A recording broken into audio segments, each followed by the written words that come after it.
Would open up to Matthew chapter 5. Matthew chapter 5.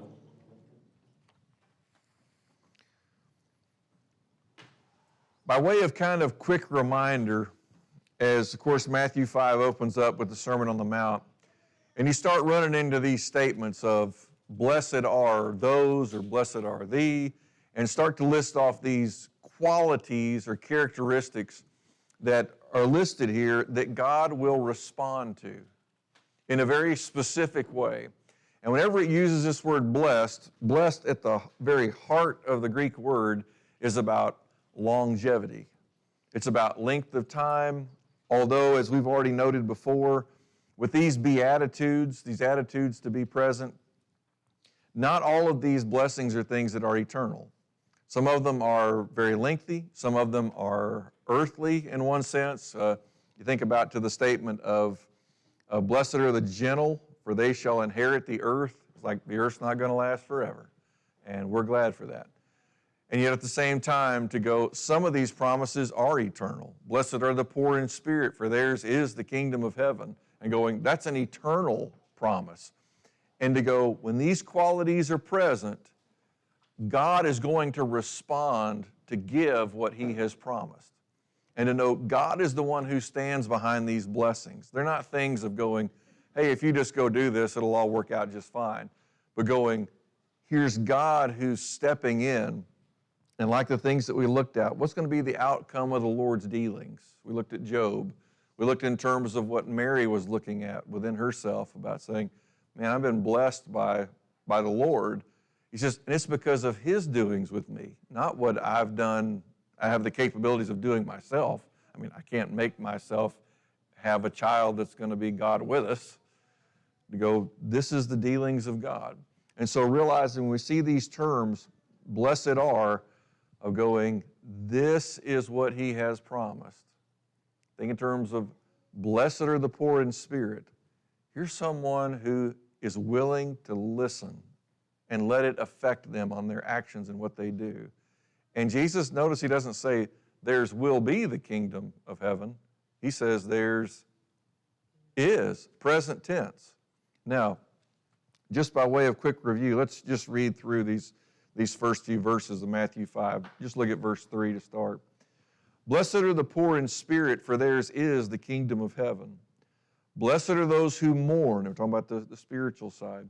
It says, for they shall be comforted. Blessed are the gentle, or the meek. It says, for they shall inherit the earth. Blessed are those who hunger and thirst for righteousness, for they shall be satisfied. Blessed are the merciful, for they shall receive mercy. Blessed are the pure in heart, for they shall see God. And blessed are the peacemakers, for they shall be called sons of God. You also kind of notice a flip about here of going, it says, blessed are the merciful, for they shall receive mercy. And to go, do I want to receive mercy?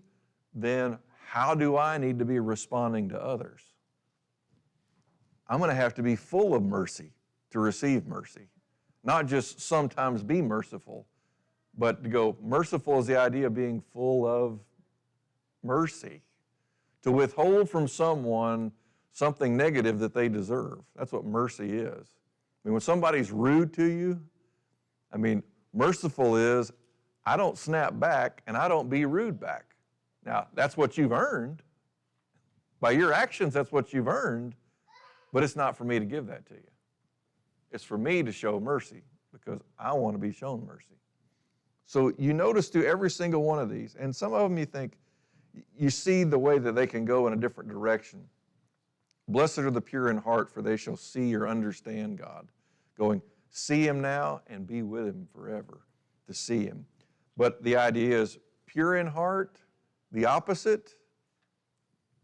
What about if you're jaded? What if purity is not there anymore?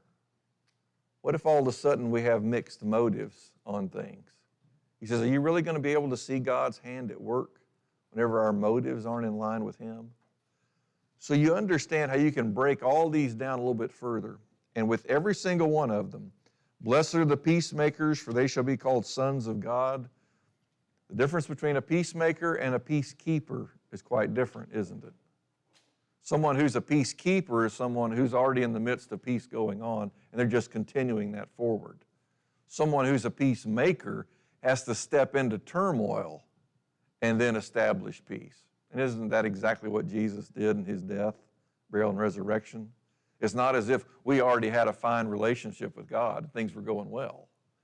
It was, we needed somebody to step in where there was chaos and turmoil and to establish a way for peace. And to go, so often, that's where we need to be as well. He says, blessed are the peacemakers, for they shall be called sons of God. Then you get here to verse 10, and that's where we're going to really start. Notice these aspects start to come together. Now, we've already kind of mentioned this in the past. Verses 3 through 12 are really kind of an overview of the entire Sermon on the Mount. Every section we start looking at through Matthew chapter 5, 6, and 7, they're all going to be tied to one or more of these attributes, these spiritual qualities. And we're not even going to get done with them before they start to have some overlap and some tie together. Because look at verse 10. Blessed are those who have been persecuted for the sake of righteousness, for theirs is the kingdom of heaven. Now, typically when you think about, oh, you're blessed whenever you go through these things, does it always feel like a blessing in the moment? No, not always. So what do we have to rely on? Is this really true? Is what Jesus is saying, is this accurate, sincere? It is. But remember, he says, blessed are those. He says, do you want fellowship with God? He says, that's where you find joy in this blessed state. Find this really happiness of going, all right, you can find this in the midst of all these difficulties. Now, I want you to think about a verse that I know you're so familiar with. James chapter 1 talks about, consider it all joy when you encounter various trials. Is that a natural inclination? It has to be a mindset change, doesn't it? It has to be an attitude of going, this is what I'm going to choose to do in response to these things. So, he says, blessed are those who have been persecuted for the sake of righteousness.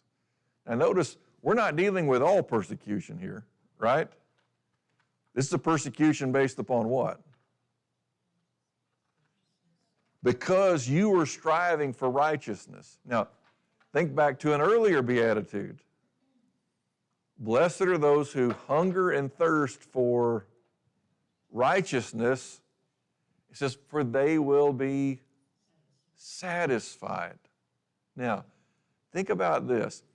The hunger and thirst is so much to be righteous before God that even in the midst of being persecuted for righteousness, you know you're blessed. You see how faith is responding? You have such an appetite and a desire for righteousness that you go, I don't care what I have to suffer. That's perfectly fine with me. Now, there can be times where that's really difficult, but it's only difficult when we lack the right attitude. How many times have you been able to see people who have literally suffered because of doing what was right, and you go, and they have a great attitude about it. And you go, how can they have that kind of attitude? Sometimes we make the self-examination part of going, I'm not sure I could have the right attitude in this. And that's where you can recognize that's why God stands in control. There are things that can be too big for us, and God shields us from those things. But you look at it here going, blessed are those who have been persecuted for the sake of righteousness. Look at the tense of the verb. What's he wanting these people to think about? Past, present, or future? No. Past. Notice it. He says, blessed are those who have been persecuted. Now he's causing all these disciples that have climbed up the mountain to listen to this teaching to go, I want you to think back in your life when you've encountered people who they have gone through vast difficulties and they chose to seek after righteousness no matter what the opposition. How did it turn out for them? For some, and he's going to hit this here in a little bit, we're going, you start looking back and you go, well, they did suffer great, but look at what God did. Think back through the Old Testament. Many people who suffered greatly. Joseph in the book of Genesis. Did he suffer greatly for doing what was right?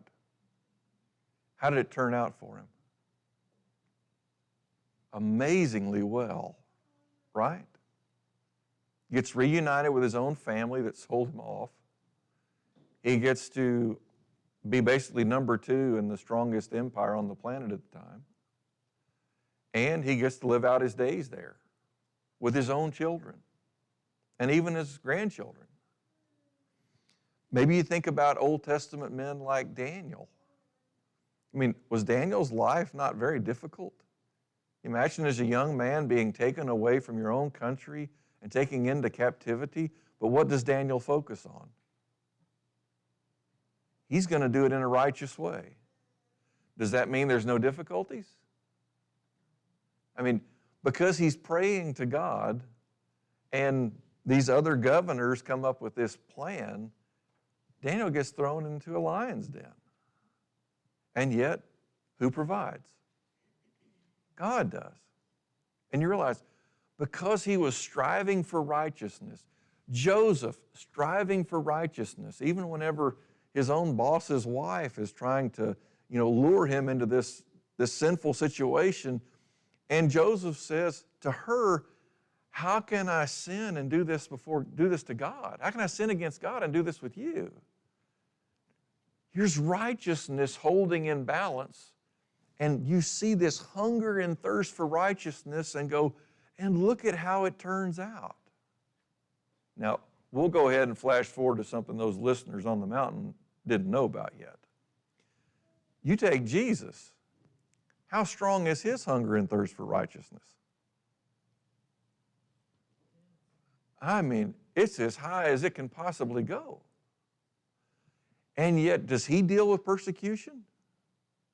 Yes, but how does it turn out for him? Resurrection and ascension to sit at the right hand of God. So often we get so limited in looking at persecution, and we want to just look at who? Look at what I'm going through. And we neglect to look back and go, what happened to people before me who were persecuted for righteousness' sake? How did it turn out for them? Now, did everybody who was persecuted for righteousness' sake get to live out their life in peace? No. There were people like Stephen. I mean, that event has yet to happen at this point. That's not till Acts chapter 7.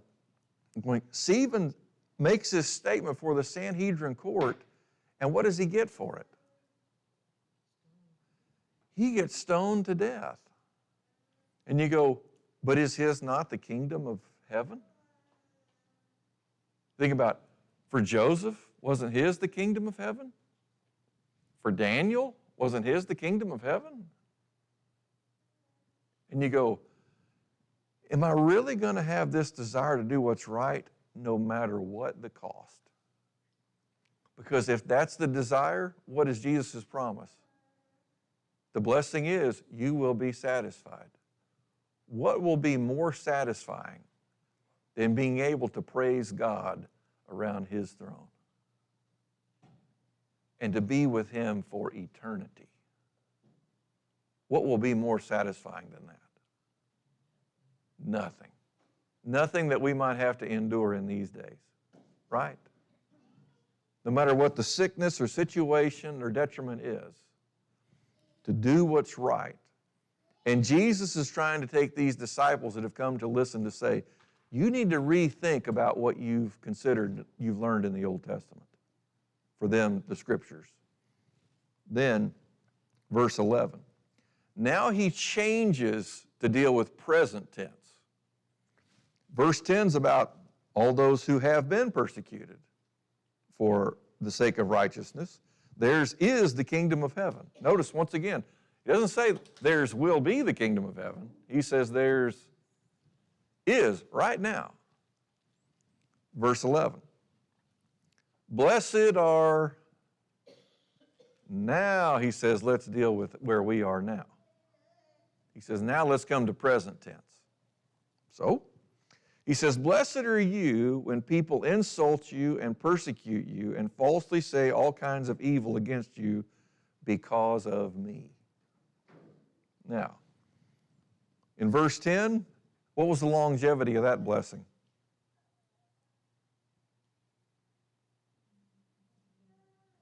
Eternal, right? He says, theirs is the kingdom of heaven. Now you come to this one and you go, how long is this blessing going to be good for?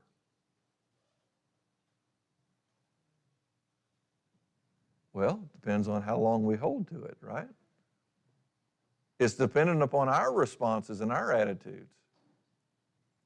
How many times do you go through a difficulty because you're going to do the right thing, and then you start to waver, and you're like, well, maybe I can make an exception. What are you about to let go of? A blessing. God's saying, well, if you're going to go that direction, I'm not going to bless you like this anymore. Realize, do attitudes matter? They do. Let me show this to you again, just to make sure that we understand it. Look over at the Gospel of Luke. Look at Luke chapter 1. This is what the angel tells Zechariah about what John, his son's going to do.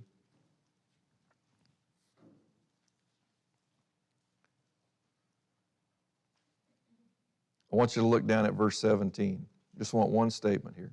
Luke chapter 1, verse 17. It is he who will go as a forerunner before him, in other words, John, a forerunner before Jesus, in the spirit and power of Elijah, to turn the hearts of the fathers back to the children and the disobedient to the attitude of the righteous. You mean righteous people have a certain attitude? They can't just have any old attitude they want? Now, who chooses attitudes? We do. Are we ever people who get weak who let our situation determine our attitude? Is that going to make life better or worse? Worse. Not happy. So you realize, he says, so as to make ready a people prepared for the Lord. But I want you to pay special note to that statement, because I don't know of any other place in Scripture that really brings this out as vividly as it is here. There is a right attitude that the righteous have. Now, let's look at what that attitude is. Look back over it at Matthew chapter 5. So we come to verse 11, and he says, blessed are you when people insult you and persecute you and falsely say all kinds of evil against you because of me. Now, is that an important little clause there? Because there are times where people do get insulted, people do get persecuted, and people do lie about them, but it's not because of anything that's tied to Jesus, right? So he says, this is not a promise of you got yourself into trouble, and now you wonder, how did I get here? I thought I was supposed to be blessed. You chose the wrong attitude and chose the wrong actions. He says, but if you're doing things for me, you have a hunger and thirst for righteousness to where you're willing to go beyond just circumstances to do the right thing, that you'll have the right attitude in the midst of difficulty. He says, when people insult you for doing what's right, I think about this time and time again, especially maybe in workplaces, it can be in families, it can be in so many situations where somebody has done something so terribly wrong, and you forgive them, and you treat them well. And then other people come up, and they may even make statements like, I can't believe you would even talk to them. I can't believe that you would even want to have a relationship with them. You are so stupid. Now, what is that really? Why are they insulting you? You're not seeing it their way? Are you choosing righteousness? Have you chosen to show someone mercy? Is that not Christ-like behavior? And all of a sudden, you get insulted for Christ-like behavior. Welcome to verse 11. Isn't that what this is? Yeah, this happens so many times. He says, blessed are you when people insult you and persecute you, and they go, you know what? I don't want you to be part of this company anymore. I don't want you to be part of our community anymore. I don't want you to be part of our family anymore. And you see people just wanting to cut folks off, and you're going, you know what? He makes a statement here. He says, and persecute you. They want to alienate you. Now, it's one thing if they want to alienate us because we're rude and we're nasty and we're unforgiving. It's completely different when you're choosing to do it Christ's way and you get persecuted, isn't it? And then it makes us look on the inside, am I really doing the right thing? Sometimes when we get that kind of response from people to go, am I really doing things Christ's way? And then you come to Scripture and you go, yeah, that's what it says here. This is what I'm supposed to do. And you go, hey, if I suffer for it, that's just part of striving to have the attitude of righteousness and to do what's righteous. Now, notice how this goes on even further. He says, and falsely say all kinds of evil against you because of me. Are people going to make stuff up? Yeah. I mean, is there anyone in here that hasn't had somebody make something up negative about you in your life when you were striving to live according to Christ? Because there's no reality. I want you to go back to the story of Daniel again. Daniel's living such a life that God is using him in the midst of the Babylonian Empire to give Nebuchadnezzar some wisdom and Darius some wisdom. And yet the other governors that are around don't like what's going on with Daniel. They don't like that Daniel's being esteemed and lifted up. And so instead of them going, well, that's okay, he's just smarter than us, they go, let's see if we can get the king to make a new law. That if you pray to anyone other than the king, that you will be thrown into the lion's den. Now, why are they doing that? Envy? Jealousy? Let's see if we can make up a law to where whenever he breaks it, then the king will have to kill him. And the king can't change it because this is the law. And you go, this is the Medes and the Persians, now Persian kings. And going, oh.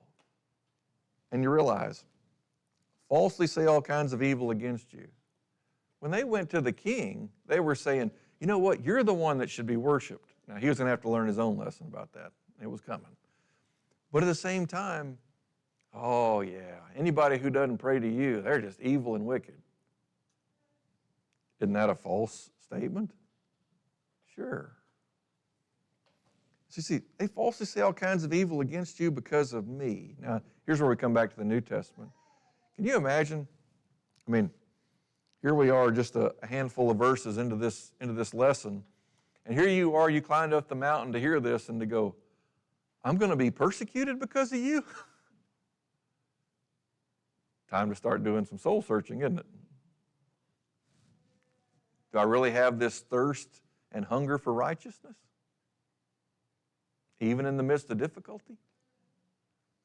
Will I show other people mercy when they've treated me wrong? Can I have a pure heart in the midst of this difficulty to where I can see the hand of God at work? Am I going to be meek or gentle to where I'm content with whatever God does with me in this situation? To go, you use me, I'm your instrument. Whether I'm a shovel to dig a hole or whether I'm a lamp that's set on a lampstand. He says, I'm yours. You use me however is pleasing to you. And you realize all these attitudes that you see through here help me to be a peacemaker. Help me to be poor in spirit, to where I'm here to humbly accept what you desire. Realize all these attributes together, they start to overlap and all come together to form something very in particular. And if you notice, every single one of these attitudes, if you really want to know the fullest extent of what they look like, who do we look at? We look right into the eyes and the life of Jesus. He'll show you what poor in spirit looks like.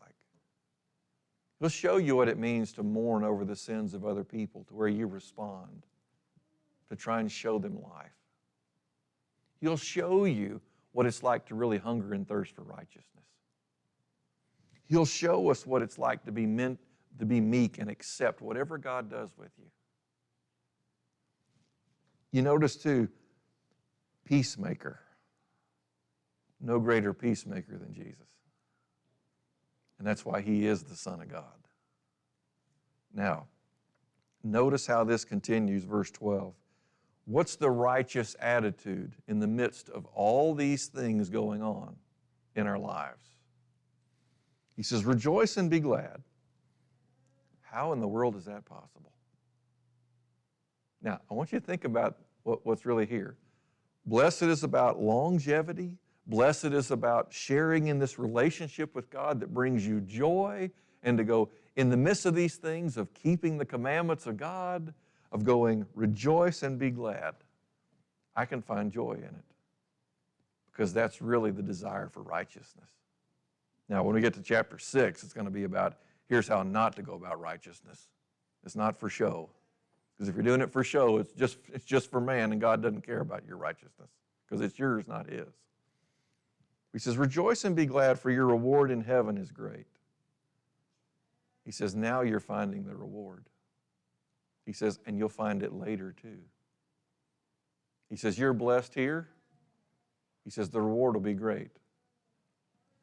And how great was Jesus' reward for living these attitudes? It's pretty great, isn't it? To not just be there with God, but to sit at God's own right hand of power. So, he says, rejoice and be glad, for your reward in heaven is great. For in the same way they persecuted the prophets who were before you. Are you the first ones to have to endure this? No. And if you really want to think back to Genesis, this has been going on ever since the days of Abel. First one to be persecuted for doing what was right. And what's interesting through the New Testament, it talks about, and the blood of Abel still speaks. He's still remembered. He says, that's where these great rewards come from, because that's what God does. And how long has that blessing been on Abel? Over 6,000 years now. How's that for longevity? Not to mention eternal, which goes even further. Now, he's come through all of these things together to really get to the culmination of putting these pieces together in verse 13. Because now, notice these next few statements.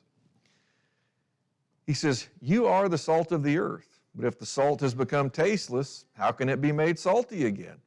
It is no longer good for anything except to be thrown out and trampled underfoot by men. Once again, notice, he doesn't say, someday you might be the light of the world, or that you might be the salt of the earth. He says, you are. You are the salt of the earth. He says, my disciples are the salt of the earth. But what does it hinge on? If the salt has become tasteless, how can it be made salty again? I want you to think about what he's covered so far. What makes you salty?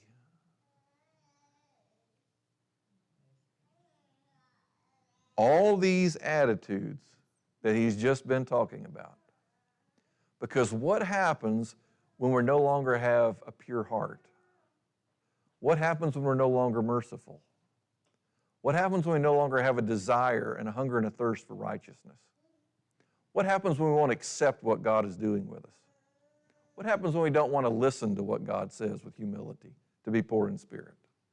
What happens when we don't want to be peacemakers anymore? We just want to be peacekeepers.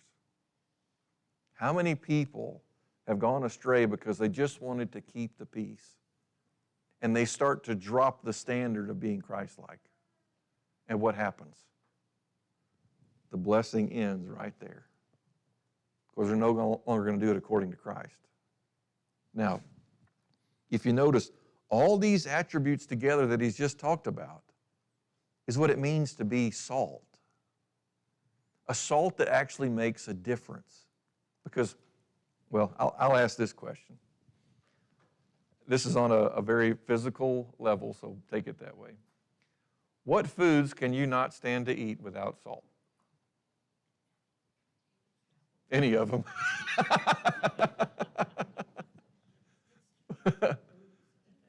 Think about it. What do you put salt on every time? Eggs? What else? Oatmeal, baked potato?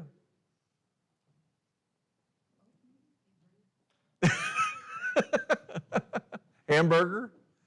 You start kind of going through this list, right? And going, anybody put salt on their mashed potatoes? Some people yes, some people no. But you realize some people are like, I have a low salt diet, don't tell me these things. But, you start to realize there are certain things that you will not eat unless they are salted, right? Here's God saying, here's Jesus saying, I'm not going to accept you as my people if you're not going to be like me. And you go, you are the salt of the earth, but you can become tasteless to where you have no influence for me. Now, notice the next aspect. He says, it is no longer good for anything except to be thrown out and trampled underfoot by men.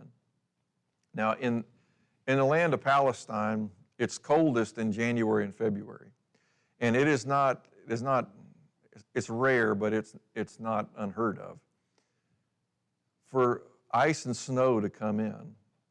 The temple was built, the first century, the Herod's temple, had limestone rock, stones that were basically the floor. If you can imagine those things getting pretty slick when they get ice on them. They actually had a couple closets in the temple to where they kept salt. Well, we've come a long way in 2,000 years, haven't we? And they would take the salt and they would just put it down on the ice, and it does the same thing as what we do nowadays of going, it sinks down into the ice just a little way to where there's some grit whenever you're walking on top of it. So it's not so smooth like ice typically is. And you go, here's the way salt's being used. It's not in an honorable way, but God says, I can still use you. He says, now if you were actually salty and had the taste, he says, then I can do something different with you. I mean, and you think about all these prophets of old, think about the attributes they had. Now, everybody's missing some things and they had to grow, but wasn't Daniel pretty salty? Wasn't Joseph pretty salty? Did Moses have to learn to be salty? Yeah. I mean, Joshua and Caleb, weren't they pretty salty folks? Now, I know nowadays people talk about salty and they use that word like, they're really ticked off or angry. I'm not talking about that. I'm talking about right here, the way Jesus uses it. And you realize, isn't that what Peter and Andrew and James and John, weren't they salty after Pentecost? The apostles, Paul. You see the influence that gets made because they're going to strive to do things God's way.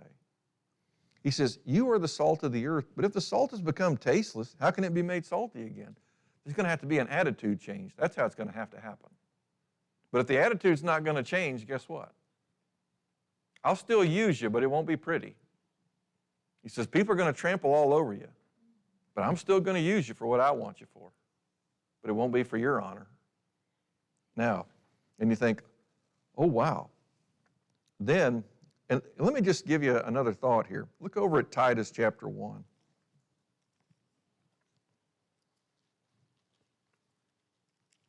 1st and 2nd Timothy, then Titus. Titus chapter 1, look at verses 15 and 16. We're here specifically for verse 16, but we need 15 to get to it.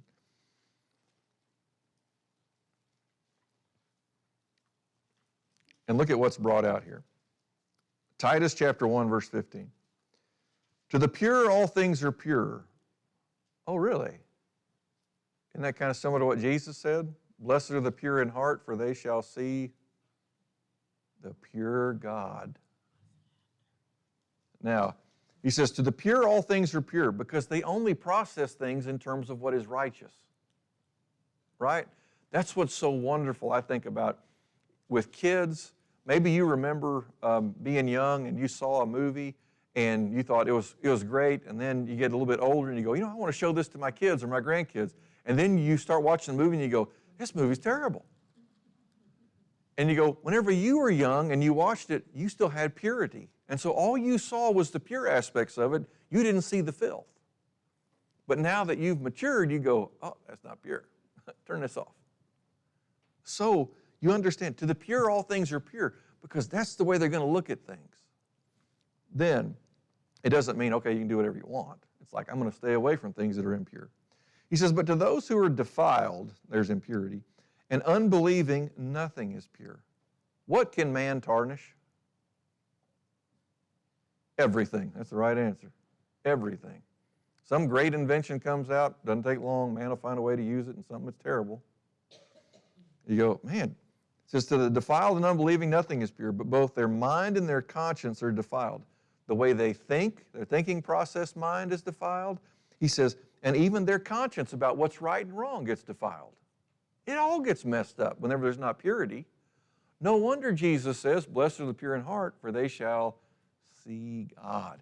That's how you're going to understand Him. But it's got to work off of pure motives, pure heart. Then verse 16. In this defiled state, he says, they profess to know God. Now, they're so blind, what do they say? I know God. These things aren't wrong. But they are. He says, they profess to know God, but by their deeds they deny Him. What doesn't match up? What they're doing with who God is. Notice this. Being detestable and disobedient and worthless for any good thing. Oh, you mean people who aren't salty? They profess to know God, but by their deeds they deny Him? God's examination and test results show they are detestable. I have to hold my nose when I walk past you. You're detestable. He says, disobedient, you won't obey anything. He says, you're tasteless. He says, and you're worthless for any good thing.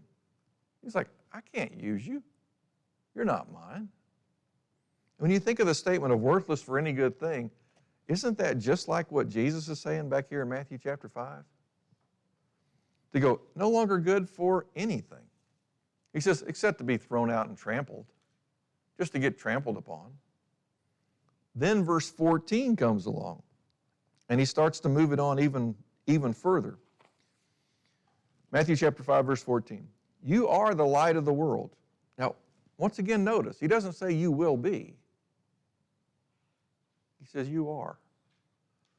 Because remember, everyone who is listening to Jesus teach this, what did they do? They knew where Jesus was, and they climbed up the mountain to be able to listen to His teaching. Were they people who had a hunger and a thirst for righteousness? They had a desire that said, I'm going to climb this mountain. Now, if you take what we already know from Luke chapter 6, Jesus had been doing some healing. Can you imagine going, you know what, I'm lame. Help me get up there. I want to hear what He says. Can you imagine that kind of desire?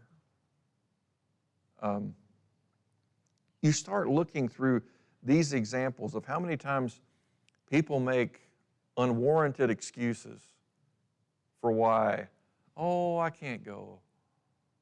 And you go, why? What's missing? Where's this hunger and thirst for righteousness? Where's the attitude gone? Now, notice in verse 14, he says, you are the light of the world. He says, a city set on a hill cannot be hidden. It is impossible. Now, here's what's unique. What great city in Judea sat on a hill? Jerusalem. Now, he says, you can't hide that city. Jerusalem's not hidden from anybody. If you come from the north, south, east, or west, or any place in between, you know where it is before you get there. He says it's seen. Here's another parallel. All of those who are down there at the bottom of the mountain who didn't want to climb up to here, those people down there know you're here because you're on a mountain right now because of your desire to want to hear. And you go, you're not hidden, and you're never going to be. Now, look at the application he makes next in verse 15. He says, nor does anyone light a lamp and put it under a basket, but on the lampstand, and it gives light to all who are in the house. Now, if you think about typically the lamps that they're talking about are oil lamps. Many of them were made out of clay. They're not real big. They probably fit within this space, most of them. And they had a little reservoir in them, an opening in the top typically, and then a little spout on the end that opened up. You would be able to put some kind of wick down through that spout, and it would drain and pull the oil out of the bottom. And all of a sudden you could light the lamp. Now, you think about a lamp like that and go, anybody got a footnote for basket in verse 15? A peck measure is what it says, right? A peck measure. You think about a peck measure of going a basket. A peck measure will actually hold 2 gallons. Now, if you can imagine a basket that would hold 2 gallons worth of fluid, it's really not humongous. If you want to, just a general idea, take 2 gallons of milk, put them side by side and go, a basket that would cover that. But it'd really be a little bit smaller than that because of displacement. And you go, how many of you would take a lamp that was burning and put a basket that size and put it on top of that lamp with an open flame? What's about to happen? You're going to start a bigger fire. Now, look at what happens. Look at the beauty. Look at the beauty of this picture that Jesus is painting. He says, people don't typically take a lamp that's lit and put it under a basket. If you're going to try and hide that you're going to be salty, that you're going to be a light, guess what's about to happen? It's going to be an even bigger fire, right? Because what happens to wicker baskets whenever they touch fire? I mean, and it goes up pretty quick, right? It's not a slow burning process. Now, what's even funnier, I think Luke's account says, put it under your bed. Cold at night? No. But you realize the picture of going, if you're truly going to go after what is humble, if you're truly going to go after what is meek, if you're truly going to be pure in heart, expect for people to notice. Don't do it to be noticed. He's going to address that in chapter 6. But it'll be there. Rose. I don't understand this. It says that you put it under a basket, not over it. You put it under. Right. You put the basket over the lamp, and then the lamp's going to catch the basket on fire.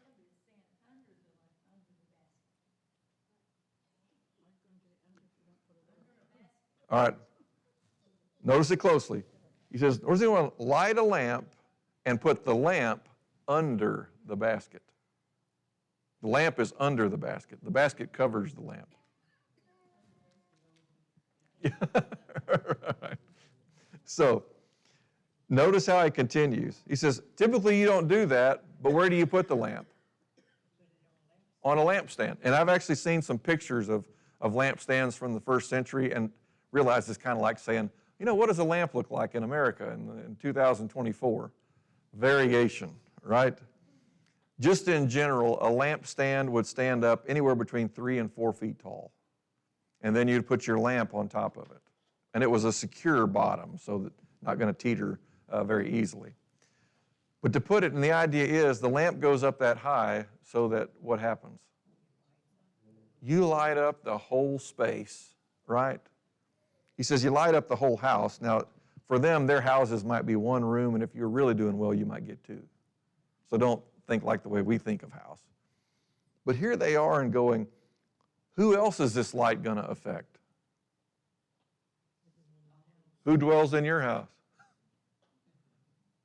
Typically your family, right?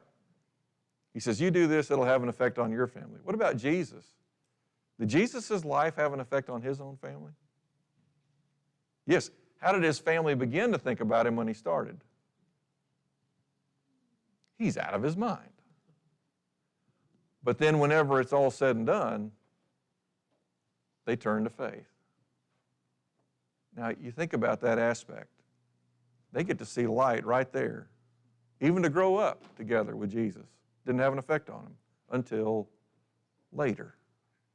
Now, seeing this picture all together, he says, nor does anyone light a lamp and put it under a basket. There's a really neat aspect. We're not going to go look at it. But in Luke chapter 15, it's 3 stories of the lost sheep, the lost coin, and the lost sons. The one in between is the one about the lost coin. The part that gets left out of that parable so much is whenever the woman lights a lamp. And then what does she find? The coin. If she doesn't light the lamp, guess what? She's not going to find the lost coin. You realize, here's light. Now, here's it going to continue, verse 16. He says, let your light shine before men in such a way that they may see your good works and glorify your Father who is in heaven. He says, is there a right and a wrong way to let your light shine? Yes. Now, first of all, you deal with, let your light shine before men in such a way, he says, that they may see your good works. Once again, he's going to rein this all in chapter 6. But at this point in time, going, is it okay for people to see that you do good? Now, you don't do it for show, different idea. But if somebody actually notices what you do, is that okay? As long as who are we pointing them to? We're pointing, look, this is not me. You say, oh, you're so kind. He says, I'm only as kind as what I've learned to be in Jesus. If you really want to know what kindness looks like, you should look at Jesus. Who are they going to glorify? Not us. We're just a dimly lit wick compared to Jesus. And you realize the point here. He says that they may see your good works and glorify your Father who's in heaven. If you want a little study on your own, take some time. There's 5 different passages in the Gospel of Luke where Jesus does something very specific in terms of good works, and the crowd or the people who are around, they start glorifying God. It's wonderful to see. Because we might look at this and go, well, man, how's that going to happen? They see what Jesus is doing. They see the light, and they glorify God. Now, one of them, I'm just going to read it to you. It's actually out of Mark, not out of Luke, but it's a story that's also mentioned in Luke. In Mark 2:12, if you remember the story about the paralyzed man who has his 4 friends that let him down through the roof, and Jesus says, son, your sins are forgiven you. It says, seeing their faith, he says, son, your sins are forgiven. And the people who are down below, who the scribes and the Pharisees who have come to listen to Jesus, say, who's this man think he is? He's blaspheming God. Jesus says, so that you know that I have authority on earth to forgive sin, get up, pick up your pallet, and go home, or go. This is the quotation. This is Mark 2:12. And he got up and immediately picked up the pallet and went out in the sight of everyone, so that they were all amazed and were glorifying God, saying, we have never seen anything like this. What if we get to imitate the light of Jesus, take it into a dark place like a house at night, or like out there in the world, and all of a sudden people go, I've never seen anybody like you before. You're something. I don't know what to think about you. Well, you should thank my God. You should learn about who Jesus is. He's better than me. And you go, who are you going to point them to? We're going to say, well, thank you for noticing me. Let me introduce you to my Father. Let me introduce you to my Lord. And you go, here's opportunities. And isn't that exactly what Jesus is doing in his life? Who is he trying to introduce Israel to? God, which sounds so ironic, doesn't it? Having to introduce God to God's own people? We still need that now? We do, don't we? Now, notice verse 17. He says, do not think that I came to abolish the law or the prophets. I did not come to abolish, but to fulfill. He says, don't think I'm here to just go completely against everything you know. And he's about to really expose a lot of that through the rest of the chapter. But he comes to this point to say, I didn't come to abolish the law, I came to fulfill it. I came to fill it to its fullest extent. And I'm going to let that light shine right in the midst of Israel, and even among the Gentiles and the Samaritans.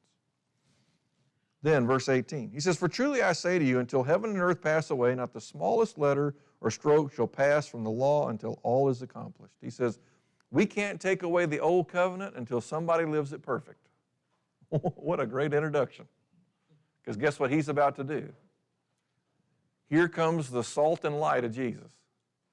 He's as salty as you get, and he's as light as is possible. And you go, and I'm going to fulfill all that old covenant. And then it can be taken away. He brings it up here. He says, not the smallest letter or stroke shall pass from the law. And these are Hebrew little things.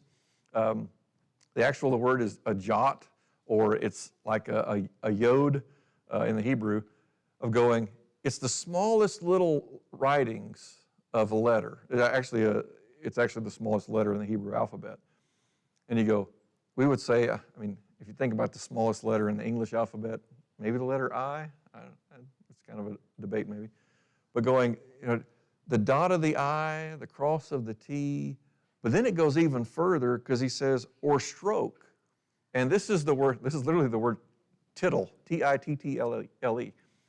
And what it is, like whenever you make the letter M, sometimes you just make two humps side by side. That little part that starts the letter up at the top left-hand corner for an M, here, I'll draw it for you. Like this. That little tiny bit at the top would be what they would consider to be a tittle. It's the tiniest part of a letter. The little stroke, like some people maybe make a Q and they draw it like this and they go down, and some people put that little flare on the end. That little flare would be a tittle. It's just the smallest little thing. And you go, he's saying, look, none of this covenant, this old covenant is going to pass away until it's completely fulfilled. What are you going to see in the life of Jesus? He says, I'm the jot and the tittle. He says, I'm the smallest letter and I'm the slightest little intricate detail. He says, and I'm going to fill it all. Is that the way we think about fulfilling God's commands? I want to fill them up to all the fullness of what he's calling us to do. John's account with the miracle of turning water into wine, Jesus tells the servants, he says, fill these water pots. And the great detail that it gives you is, and they filled it all the way, all to the full. And I go, is that the way we look at God's commands? To go, I don't want to just do a halfway job. I don't even want to do a 99% job. I want to do everything possible that I know to fulfill this. He says, don't be half-hearted. Have purity. Have an earnest desire and hunger and thirst for righteousness. So he makes this statement. This is what he's going to do with the old. It's what we need to do with the new covenant. Then, verse 19. This is such a blessing to teachers. It says, whoever then annuls one of the least of these commandments and teaches others to do the same shall be called least in the kingdom of heaven. But whoever keeps and teaches them, he should be called great in the kingdom of heaven. Now, we look at that kind of side-eyed and go, you mean it's okay to teach the wrong thing? Here's the idea. How many teachers have you ever listened to that literally knew it all? You don't need any fingers to count it, do you? Unless you're talking about Jesus. right? Whether you're aware of this or not, teachers get it wrong sometimes. Even though they strive with everything they can to teach it right. I can look back on some of the things I've taught in the past years ago, and I go, oh, I wish I could erase that from people's minds. Because sometimes you get things just a little bit off because we just hadn't learned that far yet. And maybe you've done that with people. You've given them some advice that you thought, oh, this is good advice. And then later on you realize, oh, that was terrible advice. Is that going to cost me the kingdom of God? And so he makes a statement here. Whoever then annuls one of the least of these commandments and teaches others to do the same, he says, shall be called least in the kingdom of heaven. You still get to make it? Yeah. You're striving with everything you can to teach what's right. He says, but sometimes we mess it up. Now, he's going to show the other end of that spectrum here in a minute. Let me get through verse 20 before you make a comment. He says, shall be called least in the kingdom of heaven, but whoever keeps and teaches them, he shall be called great in the kingdom of heaven. Who's that going to be? Jesus. He's great and teaches them. Now, he's going to bring them to the people they look up to at this point, which is the scribes and the Pharisees. And you're going to find this is not the same kind of people he was talking about at the beginning of verse 19, who annuls. Because notice verse 20.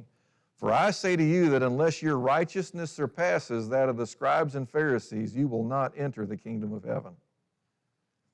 He says, unless your righteousness goes beyond the scribes and the Pharisees, who were kind of their own personal standard for what righteousness should be, he's like, if you think they're going to make it, you're wrong. They're not going to make it. He says, it's not about what the scribes say, it's not about what the Pharisees say. He says, it's going to be about righteousness. Now, we know the full story. It's going to be about righteousness by faith in Jesus. But for them, this was one of those moments of going, what? We thought that's who we were talking about. And then he's going to lay out from here on out exactly what purity of heart's going to deal with. And some aspects of things that the scribes and Pharisees had completely missed. So, whenever you see verse 19 at the beginning, and it says, whoever then annuls one of the least of these commandments and teaches others to do the same, he says, you mess up something on what's the least of a commandment, he says, and you teach other people, he says, are you still going to hunger and thirst for righteousness? He says, you won't lose your salvation. And you realize, how far does that go? I don't know. Don't ask me that question. But going, that is so comforting to know as a teacher. Judy.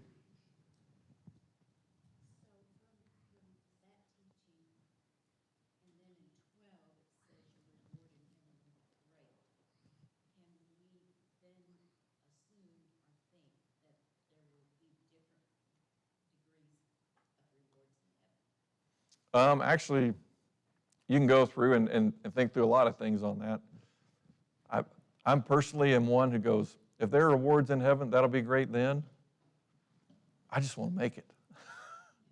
If somebody has a better, they get to sit a little bit closer to Jesus, that's okay. And so to look in terms of reward being great or reward being small or being least, he's going to deal with some of those things later on with John 2 and maybe give a little bit more clarity at that point. So maybe we'll just leave that for there. So, any other questions, any other comments? I know we moved kind of fast and went over time here. All right. That means I didn't teach anything at all, or it's just as muddy as it can be. So, all right. Well, hopefully we'll come back next week, start in verse 21. Thank you.